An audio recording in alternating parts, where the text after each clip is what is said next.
So hey guys, welcome once again to my channel. It's conceptual.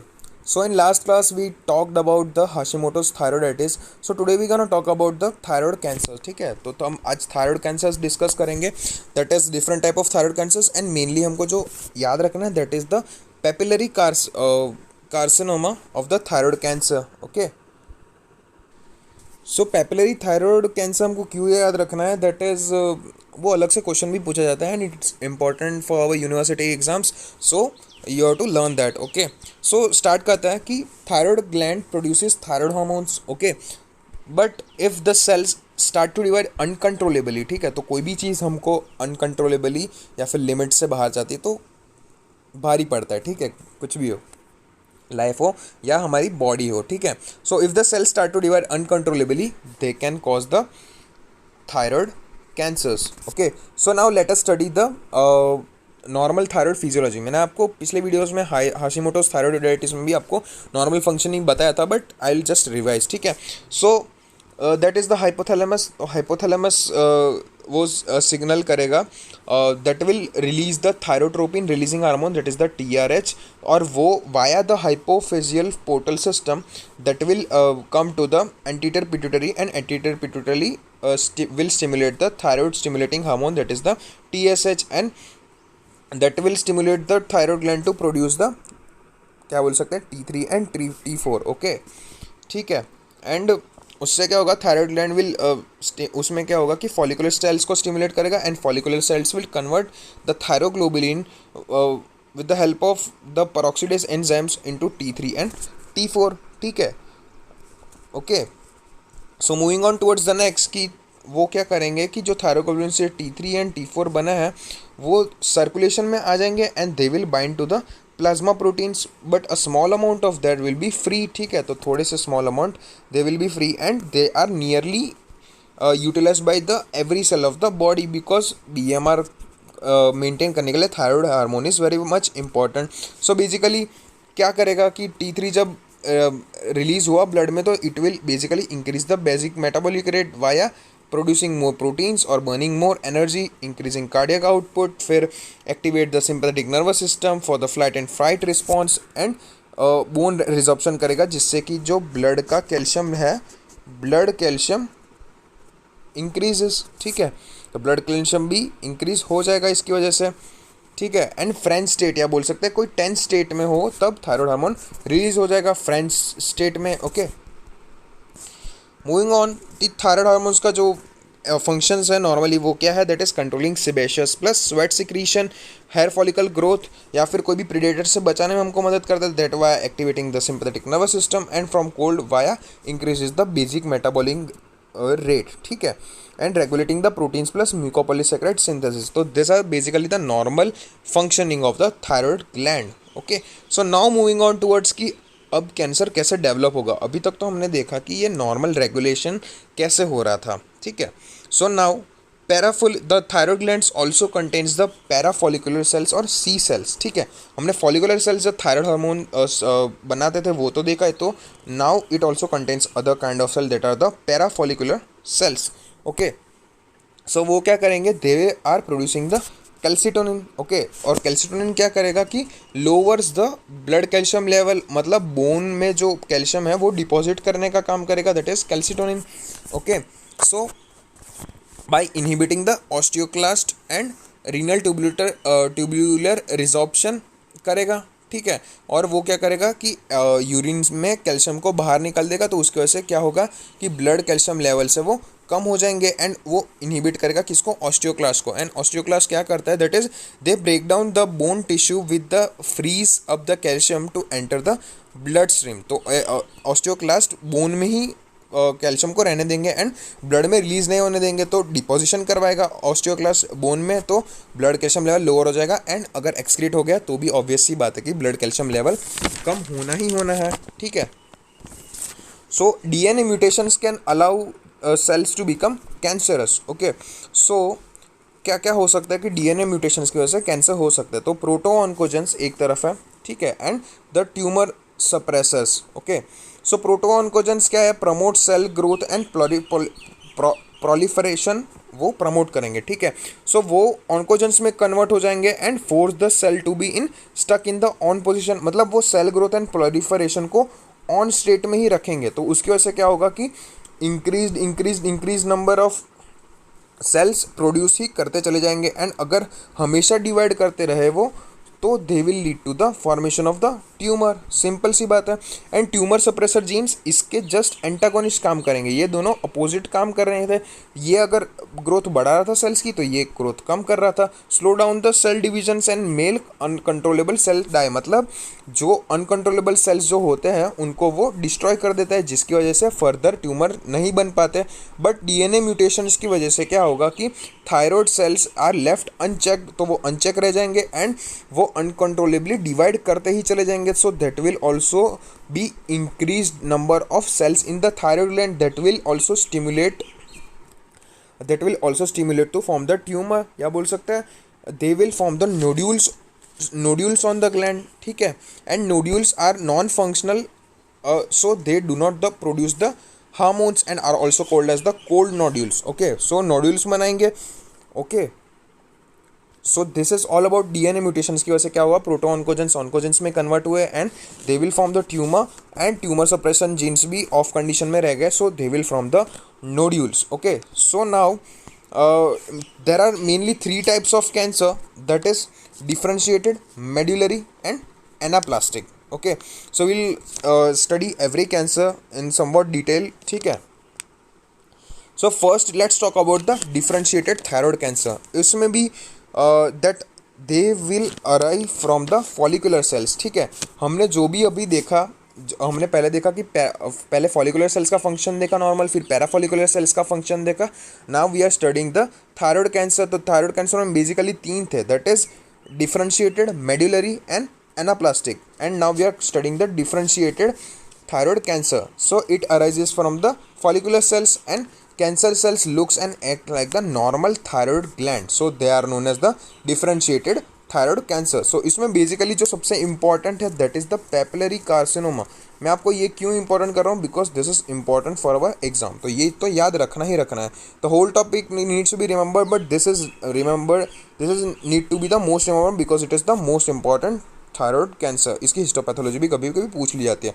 So basically thyroid differentiated thyroid cancer में तीन parts है, that is papillary, follicular and the Hurthle cell carcinoma, okay. So moving on towards the papillary carcinomas, so it is most common associated with the mutation of the proto oncogenes, that is the RET and BRAF। तो and अब भी मैंने आपको बताया कि proto ऑन्कोजेंस क्या कर रहे थे, ठीक है। तो प्रोटो ऑन्कोजेंस क्या कर रहे थे कि उनका जो स्टक ऑन्कोजेंस में कन्वर्ट होके वो ऑन कंडीशंस में छूट जाता है, तो उसकी वजह से सेल का नंबर है वो बढ़ते ही चले जाते हैं। So this is a type of cancer in which the proto-oncogenes are mutated and convert to the oncogenes, and वो किसकी वजह से हो गए, due to the exposure of the ionizing radiation during the childhood, ठीक है। और आपने मतलब ये बेसिकली ये न्यूक्लियर डिजास्टर से रिलेटेड भी हो सकता है। तो आपने नाम सुना होगा चेरनोबिल करके, एक वेब सीरीज भी आई थी हॉटस्टार पे। सो उसमें भी ये दिखाया गया था कि due to the ionising radiation that are basically formation inducing cancers can be formed, okay. so these tumors have a finger like prolongations of follicular cells called the papillae, ठीक है। तो आप फिगर में देख सकते हो कि ये papillae they are the finger like prolongations of the follicular cells that are seen in the papillary carcinoma। and papillae क्या करता है, that grow slowly nearby the lymphatic vessels, okay, and invade near by lymphoids around the neck, okay. तो वो क्या करेंगे कि around the नेक जो लिम्फोइड्स है उधर पे जाके स्टक हो जाएंगे। Microscopically the papillae contain very few proteins and small amount of DNA and they will cause a condition that is empty nucleus, और बोल सकते हैं ऑर्फन एनीआई न्यूक्लियस, ठीक है। तो आप इधर पे देख सकते हैं कि उनमें ज़्यादा DNA एंड बहुत कम प्रोटीन्स होते हैं, दैट इज पेपिला देखने की वजह से इसका नाम पड़ा है papillary carcinomas, okay. So basically most common and associated with the proto oncogenes mutations, okay. So moving on towards the next, that is the बोल सकते हैं। और इधर पे क्या होंगे माइक्रोस्कोपिकली हमको, सॉरी पेपिलरी कार्सिनोमा में कंटिन्यू कर रहा हूँ कि we will also find the psammoma bodies. ठीक है, तो पेपिली के साथ साथ हमको एक तो nucleus, there are empty nucleus also known as the Orphan Annie nucleus या एम्प्टी न्यूक्लियस, एंड फिर the papillae, and the third one is the psammoma bodies. And psammoma bodies क्या है, that is the calcium deposits within the papillae. तो papillae के अंदर अंदर ही जो पूरा सा था calcium deposits that will form the samoma bodies. Okay, so that's all about the papillary carcinoma. फिर से एक बार रिवाइज कर लेता हूँ because it's an important topic.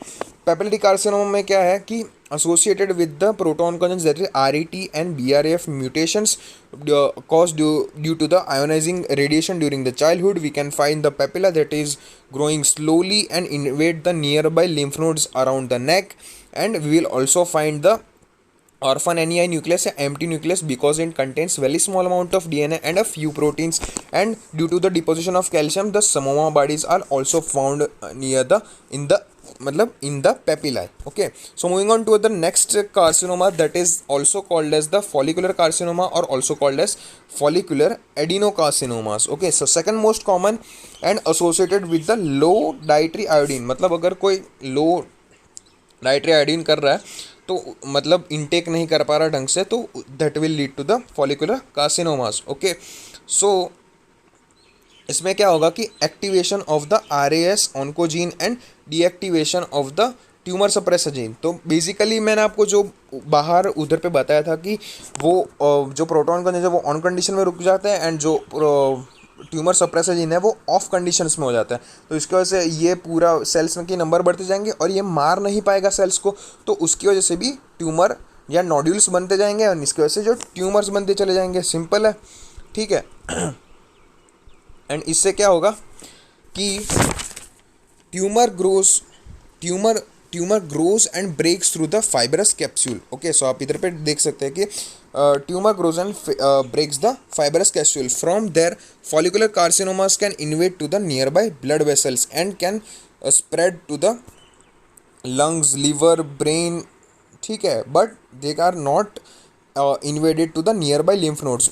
And हम पेपिलरी कार्सिनोमा में क्या हो रहा था कि वो इन्वेड कर रहा था नियर बाई लिम्फ नोड्स में। Okay, so that's all about the follicular carcinomas. उसमें आरएएस ऑन्कोजन का एक्टिवेशन हो रहा है and deactivation of the tumour suppressor genes, that is PTEN। The third subclassification, ये हम पहले क्लासिफिकेशन की बात कर रहे हैं, that is the differentiated thyroid carcinoma. उसमें papillary, follicular and Hurthle, the third subtype is the Hurthle cell carcinoma. Okay, so हर्दल cell carcinoma are rare type of carcinoma, ठीक है। They form the it is a variant of the follicular carcinoma. तो ये follicular carcinoma का ही variant है। Mechanism क्या है, that is a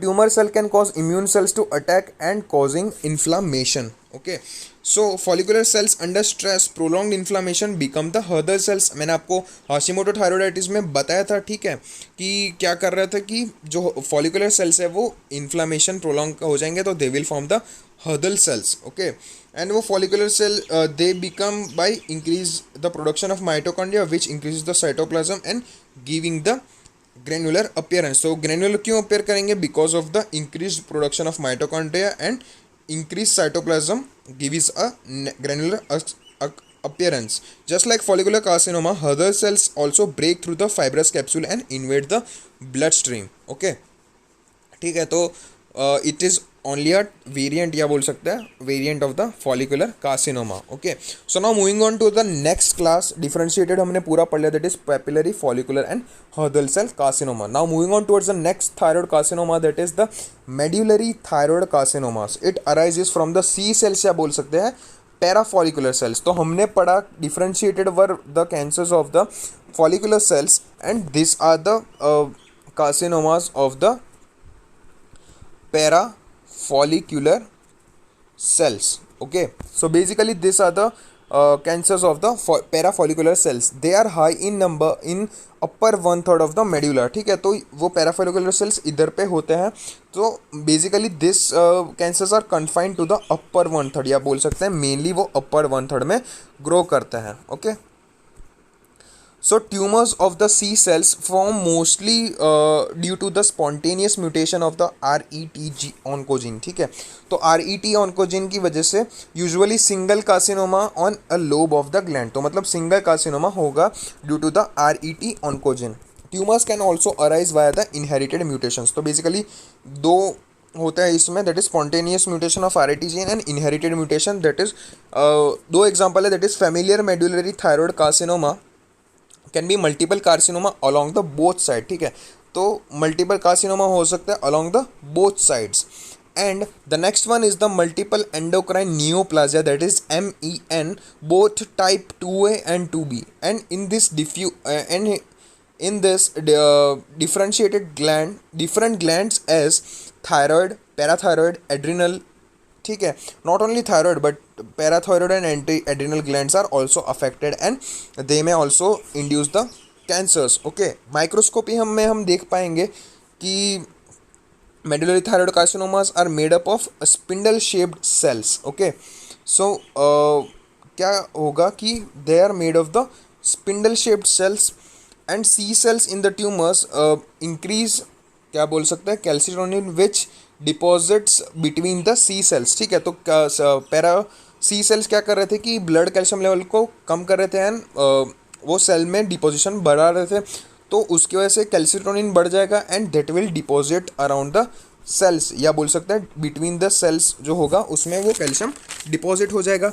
as calcitonin is a protein hormone, so as the calcitonin deposits the resulting lumps of protein can stick together and form fibrous deposits called as amyloids. ठीक है, तो amyloids भी बन सकते हैं around the seal sales. तो क्या है कि कैल्शियम डिपोजिशन होगा. ठीक है, and lumps of protein can stick together, तो वो जो कैल्सिटोनिन है उसके साथ प्रोटीन स्टिक हो जाएंगे and they will form the fibrous deposits known as the amyloids. Okay, so medullary thyroid hormones में स्पिंडल शेप्ड सेल्स होंगे. ठीक है, एंड स्पिंडल शेप सेप्स के साथ साथ we will also find the protein stick to the calcitonin that are the amyloids. Tumour formed by the C cells can also release other hormones like the serotonin and the vasointestinal peptide, या बोल सकते हैं VIP, that will increase the GI motility, या फिर बोल सकते हैं they will cause the diarrhea. Okay, so diarrhea is also one of the symptoms of the thyroid carcinoma. The third one, बोल सकता है the last one carcinoma, that is the anaplastic thyroid carcinoma. So it is the rare type of cancer and altered cells are formed. They may be derived from the existing papillary or follicular cancer. तो ये ही एक differentiated या variant part बोल सकते हैं differentiated thyroid carcinoma, that is papillary and follicular का. So यही भी एक version है. Okay, and माइक्रोस्कोपी में typically contain spindle shaped cells contain pleomorphic giant cells. तो स्पिंडल शेप्स तो इसमें भी होंगे, पर स्पिंडल शेप्ड सेल्स किस में देखे जाते थे, मेडुलरी थायराइड कार्सिनोमा में देखे जा रहे थे, बट मेडुलरी कार्सिनोमा में अमाइलॉइड फॉर्म फाउंड हो रहे थे, पर इधर पे we will so the pleomorphic giant cells are found in the anaplastic thyroid carcinoma and they grow beyond the fiber capsule and invade the nearby structures and they are the most aggressive type of carcinomas. Okay, so that's all about the carcinomas. ठीक है, तो आप basically फिर से अगर आपको confusion हो रहा होगा तो मैं आपको एक बार फिर से रिवाइज करवा देता हूँ कि क्या क्या पढ़ लिया हमने. ओके, सो DNA म्यूटेशंस का हमने पढ़ा, पूरा प्रोटोन को जेंस ऑन कंडीशन में रह जाएंगे, ट्यूमर सेपरेशंस ऑफ कंडीशन में रह जाएंगे. फिर हमने 3 पढ़ा, that is differentiated, medullary and anaplastic. Differentiated में भी हमने 3 पढ़ा, that is papillary, follicular and Hurthle cells. ठीक है, सो डिफरेंशिएटेड में papillary, follicular and Hurthle cells हमने पढ़ लिया. फिर papillary is the most important causing the ionising radiation. ठीक है, उसमें papilla, empty nucleus and psammoma bodies हमको देखने को मिलेंगे. ओके, फॉलिकुलर कार्सिनोमास में भी हमको क्या बोल सकते हैं, that will invade the near by vessels but not the lymphoid, that is the most important point to be remembered. And Hurthle cells हमको देखने को मिलेंगे and the cytoplasm will be granular and increase production of mitochondria can be also seen. And the third one, and it is the variant of the follicular carcinoma. Okay, the second one is the medullary thyroid carcinoma, mainly seen in the upper 1/3 type of cells and उसमें भी दो, that is spontaneous RT mutation of the oncogene, RET oncogene and the inherited mutation. उसमें familiary medullary thyroid carcinoma and the MEN, that is multiple and endocrine neoplasia हमने देख लिया।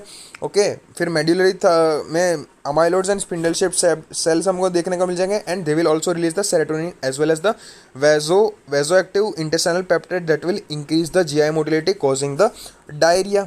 Okay, and anaplastic thyroid carcinoma मैंने आपको भी बता ही दिया। So now the first signs that are the solitary painless coming from the symptoms, so they are the solitary painless nodules formed on the thyroid gland. Okay, so जो nodules form में हो जाएंगे, hard and immovable nodules are likely to be tumors. Okay, so usually no signs of hyper or hypothyroidism, तो ये आपको याद रखना है। if the tumors get too big and invade the larynx or esophagus, so that will lead to the horness and oesophagus that will B troubling the swallowing, तो ये inflammation होगा तो भी हमको ये भी देखने को मिल सकता है। Okay, so in the thyroid cancers are non functional, so they do not represent the signs of the hypothyroidism और द हाइपरथायरॉयडिज्म, मैंने आपको अभी बोला। Okay, in medullary thyroid cancer carcinoma vasoactive intestinal peptide called diarrhoea. ठीक है, तो ये हमने अभी देखा, किसमें देखा, दैट इज ये रहा मेडुलरी थायराइड कार्सिनोमास में ही हमने देखा कि vasoactive intestinal peptide will cause the diarrhoea and due to the increase serotonin levels that will cause the flushing of the skin. Okay, diagnosis में हम क्या करेंगे, that is thyroid ultrasound to identify the thyroid nodules. ठीक है, फिर calcitonin levels elevated that will give rise to the medullary thyroid carcinomas. Okay, and serotonin level के भी अगर हम लेवल बोल कर सकते हैं मेजर, तो will find out the medullary thyroid carcinomas. Okay, and we can also perform the radio iodine scan, and fine needle aspiration can be done to identify the type of the tumor. Okay, treatment, it depends on how the cancer is and how it has spread. Okay, so potential partial thyroidectomy कर सकते हैं या फिर total thyroidectomy, मतलब partial thyroid के या lobules हटा सकते हैं या फिर वो affected part, या फिर totally हम thyroid को remove कर सकते हैं। ठीक है, and बोल सकते हैं thyroid hormone replacement therapy by the levothyroxine, या बोल सकते हैं long time thyroid hormone therapy भी हम दे सकते हैं। एंड एक क्विक रिकैप के लिए कि thyroid cancer arises from the follicular cells और the parafollicular cells either the C cell. Differentiated में था कि फॉलिकुलर सेल्स एंड जो हमारा दूसरा टाइप था that is medullary, that are from the parafollicular cell that is the C cells, and anaplastic was the variant from the papillary, and the follicular carcinoma that was that subtype of the differentiated carcinoma of the thyroid. Types में differentiated that is most common papillary carcinoma, ये हमको आना ही आना है। Okay, medullary arise from C cells that is calcitonin, serotonin, and जो है वेजो active intestinal peptide उसकी वजह से हो रहा था, and anaplastic are the mixture of the both differentiate papillary and the follicular. Sorry, diagnosis में ultrasound and fine needle aspiration, and treatment में दैट इज टोटल और पार्शियल थायराइडेक्टोमी। तो आई होप आपको ये पूरा वीडियो समझ में होगा गाइस। अगर कोई भी डाउट्स हो तो मुझे कमेंट सेक्शन में बता दीजिएगा। Okay, and guys please do like share subscribe to my channel, and for handwritten notes मैं आपको हर बार लिंक डिस्क्रिप्शन में देता हूँ मेरे टेलीग्राम चैनल की। गाइस उधर पे जाइए and you will gets all the notes, and not only notes but the mnemonics या बोल सकते हैं इमेजेस, एनिमेशंस, कोई भी रिव्यू बुक हो सेकेंड ईयर MBBS रिलेटेड, तो you can check it out there, and please also subscribe to my telegram channel. So until then, stay safe, stay happy, stay cool. See you next time. Thank you.